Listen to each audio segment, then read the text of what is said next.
नमस्कार मु मनोरमा महांती आईएमडी भुवनेश्वर पूरा ओडिशा राज्य रिपोर्टिंग करुच्ची देखा गत 24 घंटा राज्यर जिला गुड़िक कामा स्थान में हल्का मध्यम वर्षा सहित बिजुली घड़घड़ी रियलाइज करा सहित सर्वाधिक वर्षा रेकर्ड करा अनुगुल जिला टिकरपड़ा 62.8 मिलीमीटर। दक्षिण पश्चिम बंगोपसागर में लघुचाप क्षेत्र आज सकाल 8:30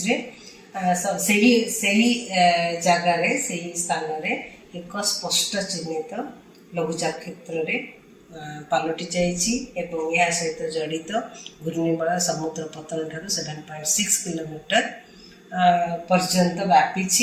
यह पश्चिम उत्तर पश्चिम दिग को गति करी आसंता काली 22 तारिख अक्टोबर अपराह्न सुधा उत्तर तमिलनाडु एवं दक्षिण आंध्र प्रदेश उपकूल दक्षिण पश्चिम और संलग्न पश्चिम केंद्रीय बंगोपसागर उपर एक अवपात परिणत होबार संभावना रही।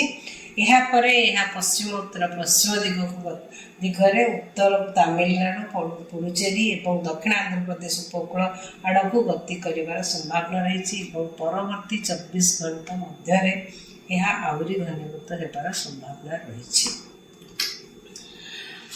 जदि देखा राज्य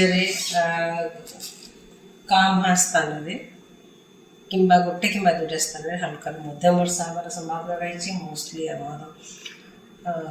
दक्षिण ओडिशा रे उपकूलवर्ती अंचल अंचल जिला गुड़िक से वर्षा दी जाइए। आम नील कलर जो होती वर्षा हमार संभावना रही।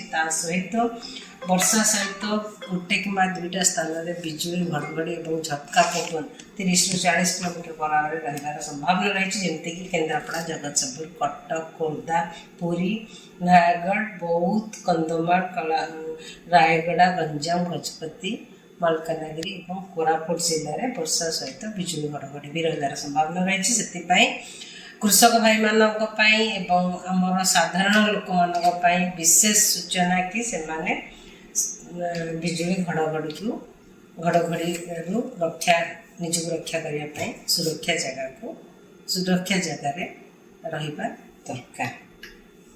काली उपकूलवर्ती अंचल जिला गुड़िक और दक्षिण ओडिशार किसी जिला जमीक मालकानगिरी कोरापुट नवरंगपुर कलाहांडी रायगड़ा ये सब जिला गुड़िक हल्का मध्यम वर्षा रहित वर्षा सहित बिजुली घड़घड़ी और झटका पवन 30 ରୁ 40 किलोमीटर पर आवर रही संभावना रही। से येलो कलर वार्निंग दि जाइए।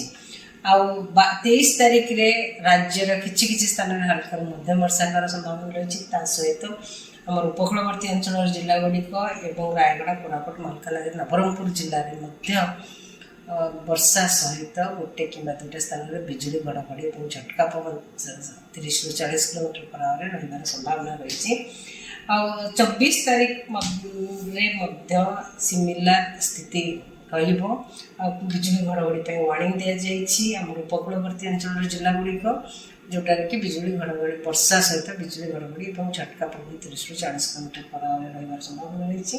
25 तारिख उत्तर ओडिशार पाखापाखि अंचल और आम उपकूलवर्ती अंचल जिला गुड़िक बिजुली घड़घड़ी सहित वर्षा होगार संभावना रही और झटका पवन 30 ରୁ 40 किलोमीटर पर आवर भी रही संभावना रही। किंतु पूरा राज्य में किसी स्थान में हल्का मध्यम वर्षा भी रही संभावना रही।